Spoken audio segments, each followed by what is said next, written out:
You know, it's surprising what turns up and what turns up where, and even in the confines of a small garden of a terraced house, species turn up that you don't expect. At least I don't expect. And one such species did yesterday, and it's a coleophora. It's a coleophora that I'd always hoped may appear, especially once I'd put the right plant in. Although the plant wasn't put in to attract a coleophora, that was put in to attract a bee. But after a number of years, yesterday was the day when I found a coleophora in the garden I never thought I'd see.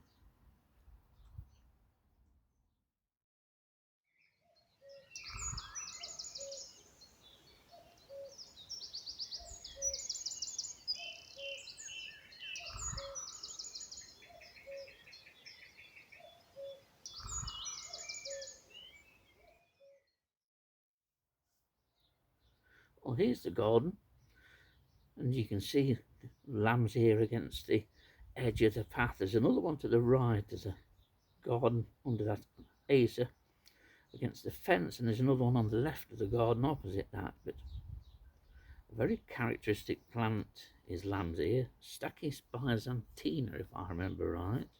And it's this plant that I've always checked occasionally, and hopefully for Coleophora linearia. But I never expected it.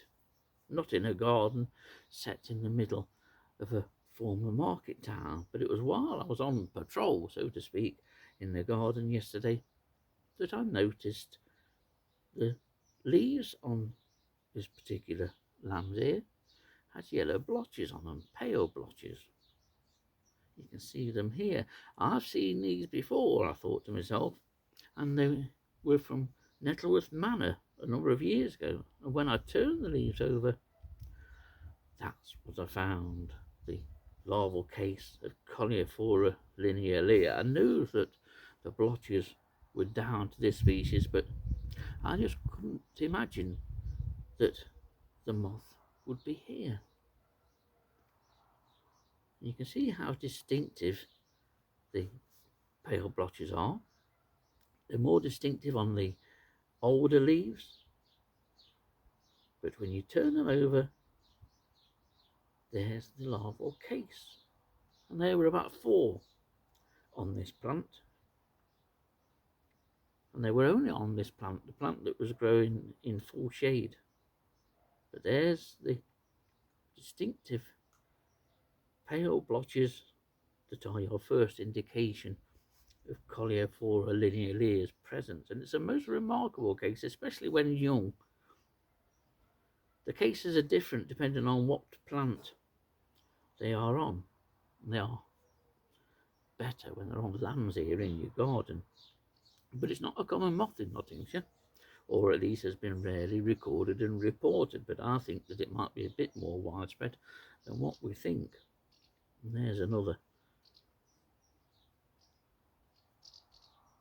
But on the edge of this leaf, there's a case that is being developed. It's being enlarged, and the larva has took a little chunk out of the edge of this leaf and has wrapped it around itself and incorporated it into the existing case to make it larger.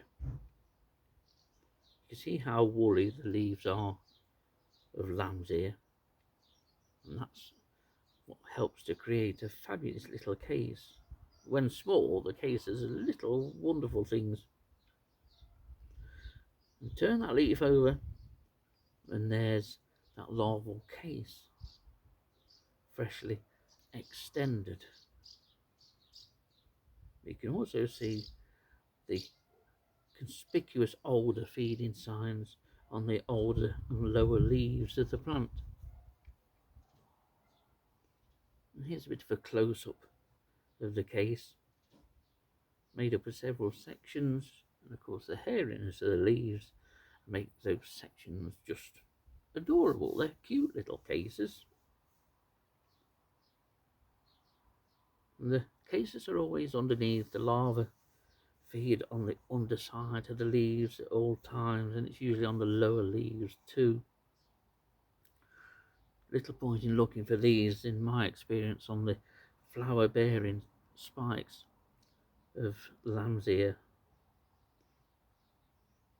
Not the most fabulous looking of lamb's ear, but I don't care actually, because I never dreamt I'd get cauliflower lineally in the garden.